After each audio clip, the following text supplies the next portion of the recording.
तो ये है टसन कंपनी की आर्क 250 एचटी वेल्डिंग मशीन, जो कि मॉसफेट वेल्डिंग मशीन है। एंड इसमें जो प्रॉब्लम है वो है लो एम्पियर का। तो कस्टमर ने ये बोला है कि वेल्डिंग मारते मारते अचानक वेल्डिंग रॉड मेल्ट होना बंद हो गई एंड केवल हल्की हल्की स्पार्किंग आ रही थी। तो ये दे सकते हो, ये है 3 काट की मॉसफेट वेल्डिंग मशीन। ये दे सकते हो, जो कि पूरी फ्रेश कंडीशन की वेल्डिंग मशीन है। अब इसमें क्या फॉल्ट है, कैसे फाइंड आउट करना है, वो सब मैं आपको बताने वाला हूँ। तो वो दे सकते हो, ये है असेंबली टाइप का कंट्रोल कार्ड एंड ये है असेंबली टाइप का ड्राइवर कार्ड। तो सबसे पहले हम चेक करने वाले हैं वेल्डिंग मशीन को चालू करके कि वेल्डिंग मशीन चालू हो रही कि नहीं हो रही है एंड प्रॉपर आउटपुट आ रहा है कि नहीं आ रहा है। तो सबसे पहले मैं करता हूँ वेल्डिंग मशीन को चालू। तो मैंने इसके प्लग को लगा दिया हूँ सीरीज पे एंड अब मैं सीरीज के प्लग को लगाता हूँ बोर्ड पे। तो यहाँ पर लोड लेके कम हो गया एंड वेल्डिंग मशीन प्रॉपर चालू हो गई है, ये आप देख सकते हो। एंड ये प्रॉपर कम ज़्यादा भी हो रही है। तो सबसे पहले हम चेक करते हैं वेल्डिंग मशीन के आउटपुट में कितना वोल्टेज शो हो रहा है। लगभग इसमें 40 वोल्ट के एबो आना चाहिए, 40 50 60 वोल्ट 70 वोल्ट तक आना चाहिए। तो हम चेक करते हैं डीसी वोल्ट में रख के मल्टीमीटर को। तो इसमें आ रहा है 53 वोल्ट, जो कि ओके वोल्टेज है। तो इसका आउटपुट वोल्टेज प्रॉपर शो हो रहा है। तो अब मैं चेक करने वाला हूँ वेल्डिंग मशीन के एम्पियर को। कैसे चेक करना है, सिंपल। तो हम वेल्डिंग मशीन के दोनों आउटपुट को शॉर्ट करने वाले हैं वायर के थ्रू और देखने वाले हैं कि सीरीज पे लोड लेता है कि नहीं लेता है। तो सबसे पहले मैं सीरीज को पास में लेके आता हूँ एंड अब मैं इसके दोनों आउटपुट टर्मिनल को शॉर्ट करता हूँ इस तरीके से। तो देख सकते हो यहाँ पर लोड तो ले रहा है सीरीज में, बस कस्टमर ये बोल रहा है कि वेल्डिंग रॉड मेल्ट नहीं हो पा रही है। बट यहाँ पर लोड ले रहा है, बट जो हमारा वायर है वो मेल्ट नहीं हो पा रहा है, आप ये देख सकते हो। जबकि ये 252 एम्पेयर पे सेट है। तो इतने में तो ये वाला वायर इजीली मेल्ट हो जाना चाहिए था, बट ये मेल्ट नहीं हो पा रहा है सीरीज में। तो इसका मतलब कि इसका एम्पियर नहीं बन पा रहा है। तो सबसे पहले हम चेक करते हैं वेल्डिंग मार के और देखते हैं प्रैक्टिकल में क्या कंडीशन है। तो मैंने वेल्डिंग मशीन को नीचे लेके आ गया हूँ एंड मैंने वेल्डिंग मशीन के एम्पेयर को रखा हूँ 252 एम्पेयर पे। एंड अब मैं चेक करने वाला हूँ कि वेल्डिंग रॉड प्रॉपर मेल्ट होती कि नहीं होती। तो उसको मैंने लगा दिया हूँ सिंगल फेस में, जो कि सिंगल फेस की मशीन है ये। तो सबसे पहले हम मारते हैं वेल्डिंग रॉड को और देखते हैं कि वेल्डिंग रॉड मेल्ट होती कि नहीं होती। तो अब मैं टच करता हूँ यहाँ पर वेल्डिंग रॉड को। तो ये देख सकते हो यहाँ पर हल्की सी यहाँ पर आर्क जनरेट कर रही है, थोड़ी सी आर्क जनरेट कर रही है एंड वेल्डिंग रॉड मेल्ट नहीं हो पा रही है, आप ये देख सकते हो। दिख रहा है आपको, ये बहुत ही कम यहाँ पर आर्क जनरेट कर रही है वेल्डिंग मशीन। जबकि वेल्डिंग मशीन 252 एम्पियर में सेट है, आप ये देख सकते हो। यानी 252 करंट में सेट है, बट उसके बावजूद भी वेल्डिंग रॉड प्रॉपर मेल्ट नहीं हो पा रही है, केवल हल्की हल्की स्पार्किंग यहाँ पर हो रही है। तो ये मॉसफेट वेल्डिंग मशीन में लो एम्पियर या लो करंट का फॉल्ट है।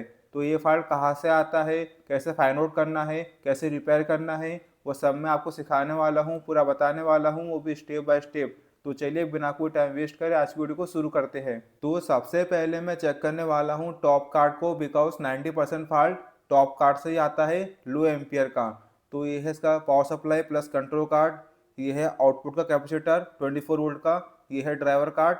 तो सबसे पहले हम क्या करने वाले हैं, जो इसका आउटपुट का कैपेसिटर है उसका जो नेगेटिव वाला है वहाँ से मैंने एक वायर को निकाला हूँ एंड मैंने इसको लगा दिया हूँ नेगेटिव वाली प्रॉब्लम मल्टीमीटर की। ये जो उसका नेगेटिव वाला हिस्सा है मैं आपको दिखाता हूँ जूम करके, ये देख सकते हो। जो उसका नेगेटिव वाला है 24 वोल्ट का नेगेटिव वाला, वहाँ से मैंने एक वायर को निकाला हूँ एंड मैंने इसको लगा दिया हूँ मल्टीमीटर की नेगेटिव वाली प्रॉब में। तो इतना होने के बाद अब मैं चेक करने वाला हूँ टॉप कार्ड के सभी बेसिक वोल्टेज को। तो मैंने मल्टीमीटर को रखा हूँ डीसी वोल्ट में एंड मैं चेक करने वाला हूँ control card power supply driver card के सभी बेसिक वोल्टेज को। तो सबसे पहले मैं करता हूँ वेल्डिंग मशीन को चालू सीरीज में। तो मैं इसके प्लग को लगाता हूँ बोर्ड पे। तो यहाँ पर लोड लेके कम हो गया एंड वेल्डिंग मशीन चालू हो गई है, आप ये देख सकते हो। तो सबसे पहले हम चेक करते हैं पावर सप्लाई के वोल्टेज को कि 24 वोल्ट प्रॉपर आ रहा है कि नहीं आ रहा है। तो यहाँ पर आप देख सकते हो 25.42 वोल्ट आ रहा है। तो अब मैं चेक करने वाला हूँ ये चारों मॉसफेट की हीटसिंक में। तो यहाँ पर आ रहा है 14.25, जो कि चारों हीटसिंक में आना चाहिए। तो चारों हीटसिंक में 14.25 आ रहा है, तो ये भी ओके है। एंड अब मैं चेक करने वाला हूँ कंट्रोल कार्ड में जो ड्राइवर ऐसी है इसकी 11th एंड 14 नंबर की पिन में कितना वोल्टेज आ रहा है। तो देख सकते हो ये है 35-25 ड्राइवर ऐसी। तो ये है इसकी 1 नंबर की पिन, ये है 8 नंबर की पिन और ये है 9th नंबर की पिन। तो हमको चेक करना है 11th नंबर की पिन को। तो वो दे सकते हो ये है 9 10 11, तो यहाँ पर आना चाहिए 5 to 6 वोल्ट। तो शायद प्रॉपर टच नहीं हो पा रही है। मैं प्रॉपर टच करता हूँ, ये दे सकते हो 5.3 वोल्ट आ रहा है, जो कि ओके वोल्टेज है। एंड मैं चेक करने वाला हूँ 14 नंबर की पिन में कितना वोल्टेज आ रहा है। ये वाली पिन में 5.4 वोल्ट, यानी 5.3 5.4 वोल्ट। तो इसका मतलब कि कंट्रोल कार्ड से सभी वोल्टेज आउट हो रहा है ड्राइवर कार्ड के लिए। तो अभी आउटपुट में कितना वोल्टेज शो हो रहा है, 53 वोल्ट आ रहा है, जो कि ओके वोल्टेज है। तो इतना होने के बाद अब मैं चेक करने वाला हूँ ड्राइवर कार्ड को, जो कि 1608 का एसएमडी टाइप का ड्राइवर कार्ड है। तो सबसे पहले मैं बंद करता हूँ वेल्डिंग मशीन को। बंद करने के बाद अब मैं चेक करने वाला हूँ 1608 के ड्राइवर कार्ड के चारों सेक्शन में, यानी 3 मॉसफेट का एक सेक्शन बनता है, तो यहाँ पर 4 सेक्शन दिया हुआ है। तो सबसे पहले मैं दोनों प्रॉप को एक साथ रख देता हूँ, बिकॉज हमको चेक करना पड़ेगा कि चारों सेक्शन में बराबर रीडिंग आ रही है कि नहीं आ रही है। तो सबसे पहले हम चारों सेक्शन के पिन आउट को रिसोल्डर करते हैं, ताकि हम मल्टीमीटर की प्रॉप को प्रॉपर टच कर सके।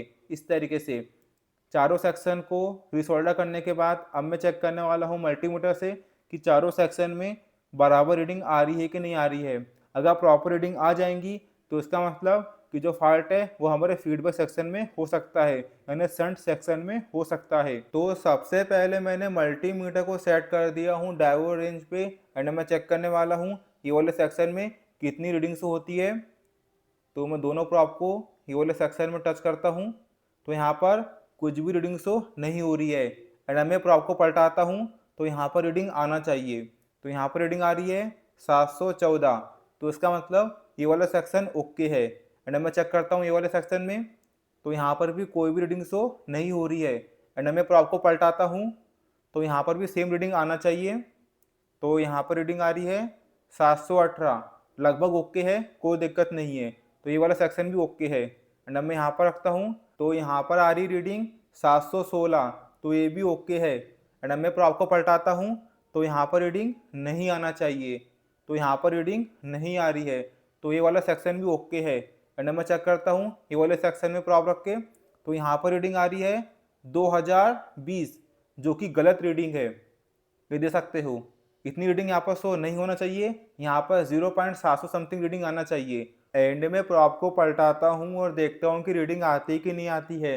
अगर रीडिंग आ जाएंगी तो इसका मतलब कि इसका मॉसफेट शॉर्ट हो सकता है, उसकी पहली और तीसरी पिन में माइनर शॉर्टिंग हो सकती है। अगर रीडिंग नहीं आती है तो इसका मतलब कि इसका मॉसफेट ओके होगा।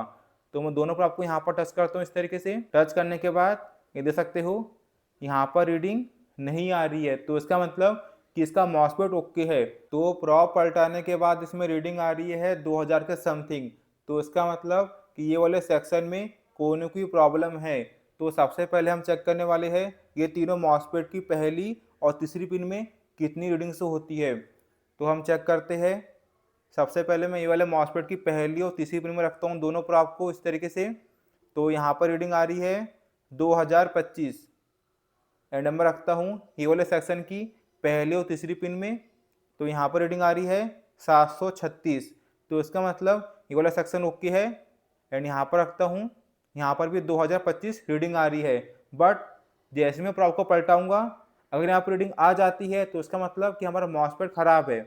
बट अगर रीडिंग नहीं आती है तो इसका मतलब 1608 के ड्राइवर कार्ड में ही कोई ना कोई प्रॉब्लम है। बिकॉज अगर मॉसफेट शॉर्ट होता है तो दोनों ही साइड से रीडिंग आना चाहिए, बट पलटाने में रीडिंग नहीं आ रही है, तो इसका मतलब कि मॉसफेट ओके है। एंड जो प्रॉब्लम है वो है इसके ड्राइवर कार्ड में। तो इसका मतलब मॉसफेट सभी ओके है, एंड जो मेन फॉल्ट है वो है इसके ड्राइवर कार्ड के ये वाले सेक्शन में। तो सबसे पहले मैं चेक करता हूँ ये वाले सेक्शन के सभी कंपोनेंट को, और आपको बताता हूँ कि इसमें क्या फॉल्ट है। तो मैंने ड्राइवर कार्ड के ये वाले सेक्शन के सभी कंपोनेंट को चेक किया। तो इसका ये वाला डायोड है एसएमडी वाला W8 नंबर का, ये ओपन दिखा रहा है, बिकॉज इसमें रीडिंग आ रही है 700 समथिंग एंड इसमें रीडिंग आ रही है 2000 के समथिंग। तो मैंने चेक किया तो ये ओपन है, इसमें रीडिंग नहीं आ पा रही है डायोड की, जो कि 700-800 रीडिंग आती है, 400-500 रीडिंग आती है। तो मैं इसको ओपन करता हूँ इस तरीके से। तो ये W8 नंबर का एसएमडी डायोड है, यानी ये 5.1 वोल्ट का जेनर डायोड है, जो कि W8 नंबर का एसएमडी में हम इसको बोलते हैं। तो W8 मीन्स 5.1 वोल्ट का जेनर डायोड।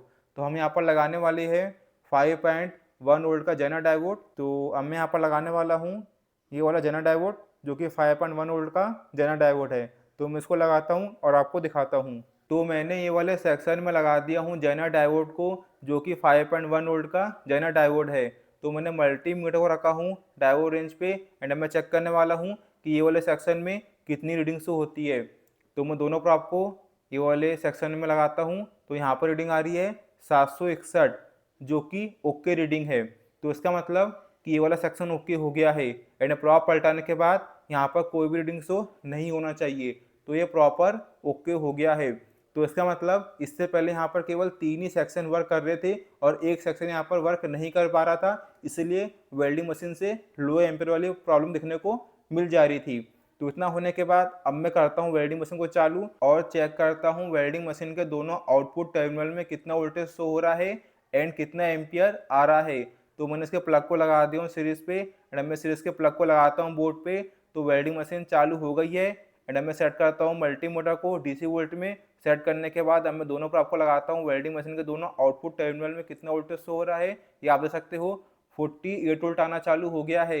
इससे पहले यहाँ पर 53 वोल्ट आ रहा था, अभी यहाँ पर 48 वोल्ट आ रहा है। थोड़ा वोल्टेज कम हुआ है बट इसका एम्पियर बढ़ गया होगा, बिकॉज वोल्टेज कम होगा तो एम्पियर बढ़ जाता है। तो सबसे पहले हम चेक करते हैं दोनों वायर को शॉर्ट करके कि वायर मेल्ट होता है कि नहीं होता। तो चलिए चेक करते हैं सीरीज में, उसके बाद हम करते हैं प्रैक्टिकल वेल्डिंग रॉड मार के कि वेल्डिंग रॉड प्रॉपर मेल्ट होती है कि नहीं होती एंड प्रॉपर आर्क बनता है कि नहीं बनता। तो मैं वेल्डिंग मशीन को सीधा कर देता हूँ एंड सीरीज को पास में लेके आता हूँ एंड मैं यहाँ पर वायर से करता हूँ शॉर्ट और देखता हूँ कि वायर मेल्ट होता है कि नहीं होता है। तो मैं इसको यहाँ पर लगाता हूँ इस तरीके से। तो डिस्प्ले में अभी भी यहाँ पर 252 एम्पीयर सेट है एंड आप देख सकते हो जैसे मैं यहाँ पर टच कर रहा हूँ वैसे ही यहाँ पर वायर मेल्ट होना चालू हो गया है, जो कि इससे पहले यहाँ पर नहीं हो पा रहा था। तो इसका मतलब अभी इसका एम्पियर प्रॉपर बन चुका है। तो चलिए करते हैं प्रैक्टिकल और मारते हैं वेल्डिंग और देखते हैं कि वेल्डिंग रॉड मेल्ट होती है कि नहीं होती एंड प्रॉपर आर्क जनरेट करती है कि नहीं करती है। तो मैंने वेल्डिंग मशीन को नीचे लेके आ गया एंड मैंने वेल्डिंग मशीन को सेट किया हूँ 252 एम्पियर में एंड ये दे सकते हो ये है वो जेनर डायोड जिसको मैंने अभी चेंज किया हूँ एंड मैंने वेल्डिंग मशीन को चालू किया हूँ एम्पियर मीटर में। तो चलिए अब मारते हैं वेल्डिंग को, देखते हैं कि वेल्डिंग रॉड मेल्ट होती है कि नहीं होती एंड प्रॉपर आर्क जनरेट करती है कि नहीं करती। तो मैं मारता हूँ वेल्डिंग, ये आप देख सकते हो प्रॉपर आर्क भी जनरेट कर रही है and welding rod proper melt भी होना चालू हो गई है। तो आप लोग को समझ में आ गया होंगे कि आप कैसे लो एम्पियर वाले फॉल्ट को रिपेयर कर सकते हो, कैसे फॉल्ट को फाइंड आउट करना है, कैसे रिपेयर करना है। मैंने आपको सब समझा दिया, सब सिखा दिया, वो भी स्टेप बाय स्टेप। तो बस आज की वीडियो में इतनी बताना था।